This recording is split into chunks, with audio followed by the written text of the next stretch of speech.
வணக்கம், நான் உங்கள் வழக்கறிஞர் ஜார்ஜ் பெலிஜன். இந்திய தண்டனை சட்டம் பிரிவு 91 பற்றி தான் அந்த வீடியோவில் பார்க்க போகிறோம்.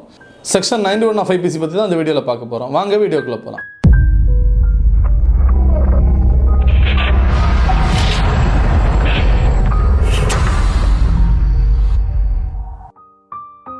செக்ஷன் 91 ஆஃப் IPCயில் என்ன சொல்கிறாங்கன்னா, ஒரு குற்றச்செயலை புரிவதற்கு தாமே சம்மதம் தெரிவித்து அந்த குற்றச்செயலை புரிந்தாலும் அது குற்றச்செயல் தான்.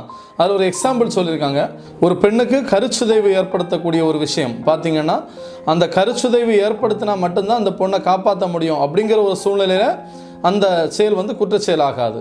அப்படி இல்லை, பர்பஸாகவே வேண்டாம் அப்படிங்கிற மாதிரி கருச்சிதைவு ஏற்படுத்தினாங்கன்னா அது முழுக்க முழுக்க குற்றச்செயல் தான் அப்படிங்கிறத சொல்லியிருக்காங்க. இந்த கருச்சிதைவுக்கு அந்த பெண் சம்மதம் தெரிவித்து அந்த கருச்சிதைவு ஏற்படுத்தினாலும் அது குற்றச்செயல் தான் அப்படிங்கிறதான் செக்ஷன் 91 ஆஃப் IPCயில் டீட்டெயிலாக எக்ஸ்பிளைன் பண்ணியிருக்காங்க. டிஸ்கிரிப்ஷனில் நோட்ஸ் இருக்குது, நோட்ஸை பாருங்கள். அது அடிச்சிங்கன்னா உங்களுக்கு புரியும். எக்ஸாம்பிளோட நோட்ஸ் கொடுத்துருக்கேன். வீடியோவை தொடர்ந்து பாருங்கள்.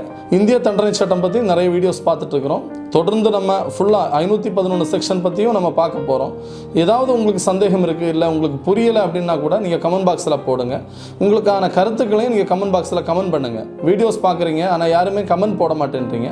நீங்கள் தொடர்ந்து கமெண்ட் பண்ணிங்கன்னா தான் எங்களுக்கு அந்த கருத்துக்கள் புரியும். இந்த வீடியோ புரியுதா இல்லையாங்கிறது எங்களுக்கு தெரியும்.